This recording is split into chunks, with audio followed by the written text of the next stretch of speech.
जय हिंद दोस्तों। Welcome back to our channel Abhishek Jatwar inform. तो दोस्तों सभी लोग जानते हैं कि एसएससी जीडी की भर्ती का आप जो है फिजिकल मेडिकल आपका साथ में होता है।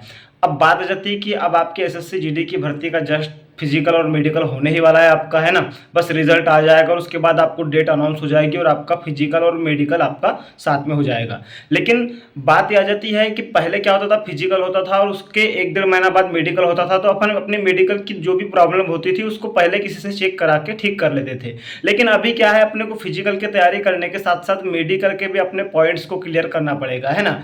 जैसा कि दोस्तों मैंने पिछली बार एसएससी जीडी में गलती नहीं की थी, वैसी गलती आपको इस बार नहीं करना है ना। तो मैं यहाँ पर आपको ये बात बताने वाला हूँ क्योंकि दोस्तों मैं पिछली बार एसएससी जीडी में दोस्तों physical medical return exam qualified candidate हूँ और फाइनल मेरिट में 1 नंबर से बाहर हो गया था। और दोस्तों मेरे आँख में प्रॉब्लम थी और मैंने अपने आँख की प्रॉब्लम को कैसे ठीक किया था वो भी बात बताऊंगा। और इसके अलावा एसएससी जीडी के मेडिकल में क्या क्या चीज़ें चेक होती है इस पर भी सारा कुछ डिटेल में इस वीडियो में बता दूंगा, है ना। तो मैं आपको बता रहा हूँ कि आपको यूट्यूब पर एक भी वीडियो देखने की जरूरत नहीं है। अगर से आप ये वीडियो देख लेते हैं तो आपके एसएससी जीडी के मेडिकल से रिलेटेड आपके सारे डाउट्स क्लियर हो जाएंगे। और इसके अलावा अगर से आप आर्मी, नेवी, एयरफोर्स इन सब की भी भर्ती देखते हैं तो भी आपके डाउट इस वीडियो से क्लियर हो जाएंगे, ठीक है। तो भैया इस वीडियो को लास्ट तक जरूर देखना, इसकी बिल्कुल भी मत करना। और बता दे रहा हूं कि जो भी जरूरतमंद है, जो तैयारी करता है आपका सहपाठी और उसको मेडिकल की जानकारी अगर से नहीं है तो उस तक ये वीडियो को जरूर शेयर कर देना ताकि वो इस वीडियो को देख करके मेडिकल रिलेटेड सारी जानकारी सटीक रूप से जान सके। तो स्टार्ट करते हैं वीडियो को। तो दोस्तों एसएससी जीडी का मेडिकल में आपके किन किन चीजों को चेक किया जाता है सबसे पहले मैं ये बता देता हूं और उसके बाद आपका सॉल्यूशन क्या होगा ये बता दूंगा, ठीक है। और मैंने आंख का क्या कराया था ट्रीटमेंट, मेरा आंख का प्रॉब्लम था तो मैंने आंख का प्रॉब्लम को कैसे ठीक किया था, क्योंकि मेरा जो है आई साइड वीक था। दूर से जो आपको आई चार्ट पढ़ाया जाता है वो मुझे क्लियरली पढ़ते हुए नहीं बनता था, है ना। मतलब 6/9 और 6/12, है ना। ये मेरे को ये वाली मेरी जो राइट आई थी ये 6/12 थी और ये लेफ्ट आई 6/9 थी। तो दोनों को मैंने 6/6 कैसे किया ये भी मैं बता दूंगा, ठीक है। तो सबसे पहले स्टार्ट करते हैं कि आपके क्या क्या पॉइंट चेक होते हैं एसएससी जीडी के मेडिकल में। तो सबसे पहली बात अपन नीचे से चलेंगे ऊपर तक, है ना। नीचे से ऊपर तक चलेंगे, आपके सारे डाउट्स क्लियर हो जाएंगे। तो सबसे पहले अपन आ जाते हैं पैरों पे। तो पैरों पे आपका चेक होता है फ्लैट फुट। फ्लैट फुट मतलब क्या होता है फ्लैट फुट, तो आपका जो पंजा होता है पैर का उसमें पंजे आपके सपाट नहीं होना चाहिए, उसमें जो है नीचे में गैप होना चाहिए, थोड़ा सा तो भी गैप हो पर गैप होना चाहिए, ठीक है। बहुत सारे लोगों के पैर सपाट होते हैं ऐसे, तो उनको मेडिकली पॉइंट मिल जाता है। फिर उसके बाद उंगलियां भी चेक की जाती है, ठीक है। उंगलियां चेक करने के बाद अपन आते हैं ऊपर आते हैं। तो आपका जो घुटने के नीचे का भाग होता है पैरों का उसको चेक किया जाता है कि उसमें डिफरेंट दोनों आपके मतलब उसमें किसी प्रकार के चेंजेस तो नहीं है ना, हड्डी टेढ़ी वीढ़ी तो नहीं है, कहीं एक्सीडेंट से टूटा हुआ तो नहीं है, ये चेक किया जाता है। उसके बाद आ जाते हैं अपन नोकनी पर। तो नोकनी जो आपके घुटने होते हैं उसमें आपका डिस्टेंस है भी या नहीं भी, थोड़ा बहुत भी डिस्टेंस होगा तो आपको पास कर दिया जाता है ना। और अदरवाइज आपको अगर से थोड़ा सा माइनर भी रहा तो चल जाता है, लेकिन बाकी आपको भैया फिर दिक्कत हो जाती है, बाहर भी कर सकते हैं नोकनी में, ठीक है। उसके बाद जो घुटने का नोकनी सामने से तो चेक कर लिए, लेकिन घुटने का पीछे वाला भाग भी चेक किया जाता है। फिर उसके बाद आपको कदम चाल चलाकर बोला जाता है कि आप थोड़ा सा कूद के बताइए, है ना। आपकी नसें चेक की जाती है। वेरिकोस वेन मतलब आप दौड़ते हैं तो किसी किसी को क्या होता है कि बहुत सारी नसों की जो वो बोलते हैं ना अपन की गुंडरे, आपके बहुत सारी नस एक साथ जमा हो जाती है, इतना सारा गुच्छा जमा हो जाता है तो उसको वेरिकोस वेन कहते हैं। तो वो तो नहीं है, आपको ये चेक किया जाता है। ये चेक हो गया। उसके बाद अपन आ गए धीरे धीरे ऊपर आने के बाद आ जाते हैं आपके प्राइवेट पार्ट पे। तो प्राइवेट पार्ट में क्या चेक होता है, तो प्राइवेट पार्ट में चेक किया जाता है सबसे पहले तो आपका जो प्राइवेट पार्ट होता है उसको खोल करके होल चेक किया जाता है। होल चेक करने के बाद आप जब भी जाते हैं तो भैया प्रॉपर क्लीन करके जाइएगा, नहीं तो क्लीन ना होने पर भी आपको पॉइंट दे दिया जाता है, ठीक है। तो प्राइवेट पार्ट को आपको बोला जाता है कि उसे खोलिए और उसका जो है होल चेक किया जाता है, ठीक है। उसके बाद नीचे आते हैं तो अपन आपके जो आपका जो अंडाशय होता है, अंडाशय को प्रॉपर चेक किया जाता है, छोटा बड़ा तो नहीं है, पानी भरा तो नहीं है ना। किसी किसी को रहता है, तो अगर से छोटा बड़ा है या मतलब बहुत ही डिफरेंट मतलब उनमें साइजेस में मतलब है, अगर से आप खुद समझदार है भाई, ये बताने की बात नहीं है, तो भैया मतलब देखने वाले को सब कुछ दिखता है तो पॉइंट मिल सकता है ना। बाकी ये प्राइवेट पार्ट का हो गया। फिर उसके बाद बात हो जाती है कि प्राइवेट पार्ट होने के बाद आपका आ जाएगा पाइल्स का पीछे वाला भाग, है ना। आपको झुकाया जाता है, आपसे खासवाया जाता है कि खांसिए कि आपके पीछे वाले पार्ट से खून तो नहीं आता है ना। ये हो जाता है पाइल्स कि आपके पीछे वाले पार्ट से खून तो नहीं आता है। अगर से नहीं आता है तो कोई दिक्कत नहीं है, अगर से आता है तो वहाँ पर बंदा पकड़ा जाएगा, उसे मेडिकल पॉइंट मिल जाएगा।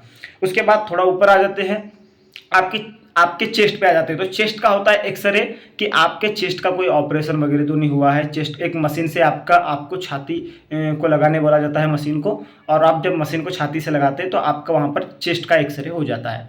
इतना हुआ। इसके बाद आ जाते हैं हाथों पर। तो हाथों का चेक किया जाता है कैरी एंगल, आपके भैया हाथ टेढ़े मेढ़े तो नहीं है, ये हो जाता है कैरी एंगल। उसके बाद अपन आ जाते हैं सीधा काय पर, कानों पर। कानों में भैया कानों का ऑपरेशन तो नहीं है, कान फूटा हुआ तो नहीं है, ये कान चेक हो गए। इसके बाद नाक पर आ जाते हैं। तो नाक में क्या होता है कि आपकी नाक की हड्डी टेढ़ी तो नहीं है। और एक पॉइंट, नाक में डीएनएस मतलब होता है किसी किसी की नाक में छोटे छोटे फोड़े हो जाते हैं कुछ कारण से, है ना, तो उसमें भी पॉइंट मिल जाता है, उसमें भी बंदे बाहर होते हैं। तो बता दे रहा हूँ कि आप अपने नाक का जो फोड़े रहते हैं उसको क्लीन करके जाइएगा, अगर ऐसे प्रॉब्लम है तो, ठीक है। डीएनएस चेक होता है नाक का। तो उसके बाद बात हो जाते हैं कि दांत का। अब दांत का बहुत बात भाई का डाउट है, और दांत दोस्त मतलब बहुत बोलते हैं कि मेरा एक दांत टूट गया है, मेरे 2 दाढ़ सड़ी हुई है, तो क्या मैं पास होऊंगा या नहीं होऊंगा। तो मैं बता दूं कि आपके दांत के पॉइंट क्या रहते हैं। दांत के टोटल 22 पॉइंट रहते हैं, ठीक है। दांत के कितने पॉइंट रहते हैं, 22 पॉइंट रहते हैं, जिसमें से 14 पॉइंट में बंदा पास हो जाता है। अब 22 पॉइंट कैसे मिलते हैं, तो देखो, ये जो आपका दांत होता है इसके आपके 1 पॉइंट रहते हैं, और इसके 1 पॉइंट कब मिलते हैं, जब इसके नीचे का दांत स्वस्थ रहे। और जो दाढ़ होती है, दाढ़ के 2 पॉइंट रहते हैं, और दाढ़ के 2 पॉइंट जब मिलते हैं जब उसके नीचे की दाढ़ स्वस्थ रहे। मतलब किसी भी दाढ़ के 2 पॉइंट तब मिलेंगे जब उसके नीचे की भी दाढ़ स्वस्थ रहेंगी, और किसी दांत के 1 पॉइंट जब मिलेंगे जब उसके नीचे का भी दांत स्वस्थ रहेगा। तो बात आ जाती है कि मेरी 2 दाढ़ें में प्रॉब्लम थी, तो 2 दाढ़ें मेरी काली थी, तो उसके कारण मेरे 4 पॉइंट कटे, ठीक है। उसके ऊपर की तो दाढ़ ठीक थी, इधर की एक दाढ़ में कालापन है, जिसके कारण ऊपर की दाढ़ तो स्वस्थ है पर नीचे की दाढ़ में कालापन है, तो उसके कारण मेरे को प्रॉब्लम, मतलब यहाँ का 2 पॉइंट कट गए, और इधर की भी एक दाढ़ में कालापन है, और ऊपर की दाढ़ स्वस्थ है पर नीचे की दाढ़ कालापन रहने के कारण उसके 2 पॉइंट कट गए, मतलब 4 पॉइंट कट गए। तो कितने पॉइंट बच गए मेरे पास, 18 के बाद 19 20 21 20 22, यानी 18 के बाद 19 20 21 22, मतलब 4 पॉइंट कट गए, तो 18 पॉइंट मेरे पास बचे थे। और पास कितने में होते, 14 पॉइंट में। तो मैं भैया 18 पॉइंट में कि दांत में मेरा मेडिकल क्लियर हो गया। तो दांत में अगर से आपका प्रॉब्लम है, बहुत लोग डराते भाई ये कर ले वो कर ले, तो भैया नहीं, झंझट नहीं है। अगर से भैया आपके वो मतलब 18 पॉइंट है, मैं सॉरी 14 पॉइंट है, तो आप क्लियरली पास हो। और दांत का एक इस पर भी पॉइंट डिपेंड करता है, आपको दांत जमाने बोला जाता है। जैसे देखिए, ये मेरे ऊपर के दांत नीचे के दांत से प्रॉपरली मेल खा रहे हैं, लेकिन किसी किसी के नहीं मेल खाते तो उनको भी उसमें 1 हाथ पॉइंट उनका काट दिया जाता है, ठीक है ना। ये बात हो जाती है दांत की। अब बात आ जाती है कि आइस का क्या होता है चेकअप। तो मैं यहाँ पर आपको आइस का चेकअप बताने वाला हूँ। आइस में आपके 2 प्रकार के चेकअप होते हैं। एक तो होता है आपका आई का डिस्टेंस विजन टेस्ट, और दूसरा होता है आपका आई का कलर ब्लाइंडनेस टेस्ट। अब डिस्टेंस विजन टेस्ट क्या होता है, तो डिस्टेंस विजन टेस्ट में आपको दोस्तों कम से कम समथिंग देखा जाए तो 6 मीटर दूरी, यानी 20 फीट के आसपास से 6 मीटर दूरी से आपको क्या पढ़ाया जाता है, आई चार्ट पढ़ाया जाता है। तो क्या हुआ था कि मैंने जब बाहर एक बार मेरे को आई में ऐसा लगता था कि यार मेरे को प्रॉब्लम हो सकती है, तो मैंने आई में चेकअप कराया। उसमें क्या होता है कि आपको पूरा आई चार्ट पढ़ना पड़ता है। तो उसमें 7 लाइनें होती है, जिसमें पहले थोड़े बड़े अक्षर रहते हैं, फिर छोटे रहते हैं, फिर उससे छोटे, फिर उससे छोटे।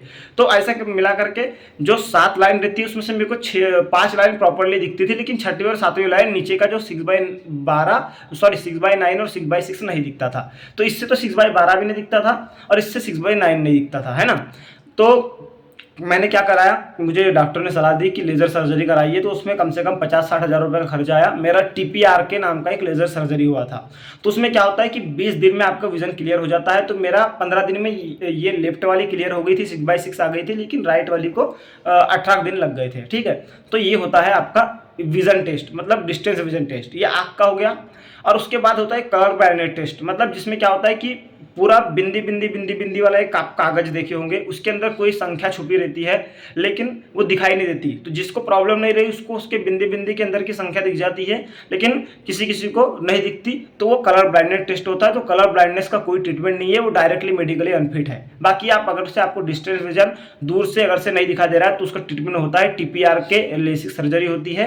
मैंने नागपुर से कराया था, रामदास पेट से, और उसमें 50-60 हज़ार रुपये का खर्चा आया था। और एक कंट्यूरा होती है उसमें 90 हज़ार का खर्चा आता है। लेकिन मैं बता दे रहा हूँ कि ये दोनों जो है टचलेस है, मतलब आपको किसी प्रकार का आंख में मतलब चीरा वीरा नहीं लगाया जाता है, केवल लेजर से आपकी सर्जरी हो जाती है, ठीक है। और फ्लैपलेस है, मतलब आपके आंख के साथ छेड़खानी कुछ भी नहीं की जाएगी, चीरा वीरा कुछ नहीं लगाया जाएगा, सीधा लेजर मार करके आपका आई विजन को बढ़ाया जाता है।